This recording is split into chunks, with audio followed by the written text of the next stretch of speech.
In 2 Corinthians 5, it says, he is in Christ reconciling all things to himself. What does he mean by all things? All of it.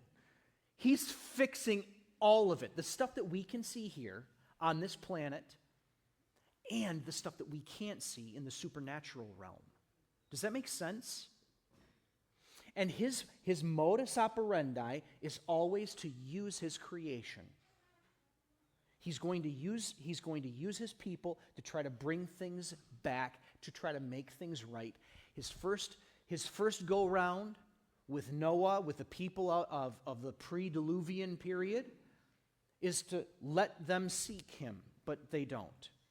He has to wipe them out. After the flood, he's got Noah, and that's about it. Everyone else, he has to, all right, you guys don't want anything to do with me? Fine, have it your way. I'll give you gods if you want other gods, right?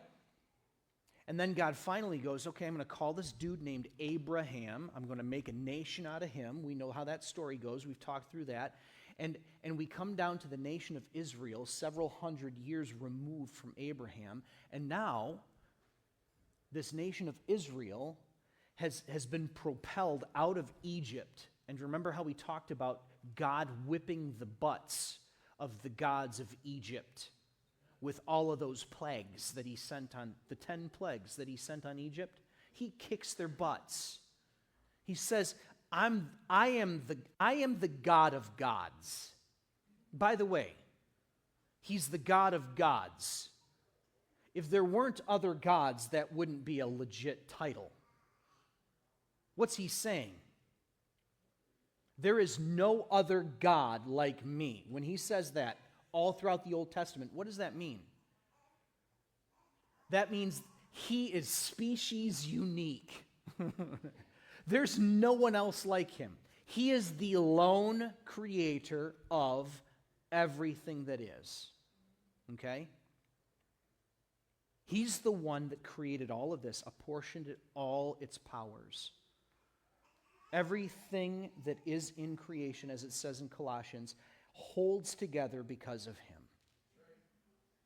Right? That's how it works. So, God's created all of this. He's trying to redeem all of this, and he's going to have a go through his nation, Israel. He's going to set them up to be his people. He's going to set them up to showcase to the rest of the world what all these other nations are missing out on. His goal is to make them jealous. Huh?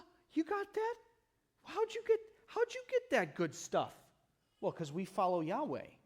Oh, maybe I should follow Yahweh. Right? He's trying to entice them back to himself. Well, how did the Israelites do with that? And we shouldn't be cocky, because we'd probably drop the ball too. You know? But this is what's going on when we look at the book of Exodus.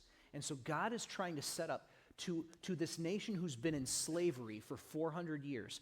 This is what it looks like to be a family member of God. This is what it looks like to be a part of my kingdom. I want you to understand it. And so I'm going to give you some rules to live by. And that's what we get in the 10 Commandments, right? This is what my family does. We don't kill each other. You might feel like it at times, but you don't do it, right? You don't steal. You don't bear false witness, right? Jesus sums up the 10 Commandments in 2 commands. He says, love God and love people, right? Sums it all up. The first 4 commandments have to do with loving God. The last 6 have to do with loving people. And then in Exodus chapters 21 through 24, he talks about the scribal editors of the Torah, because there were scribal editors of the Torah. They insert some of this case law in here. All right? This is not necessarily laws that God gave to Moses with the 10 Commandments at this moment. You can't look at this as a linear chronology explicitly of what's happened. Okay? This is commentary on the Ten Commandments, these 3 or 4 chapters. Okay? And he's giving specific examples. And we left off last time in chapter 22. We finished up chapter 22, and we're going to burn through chapter 23.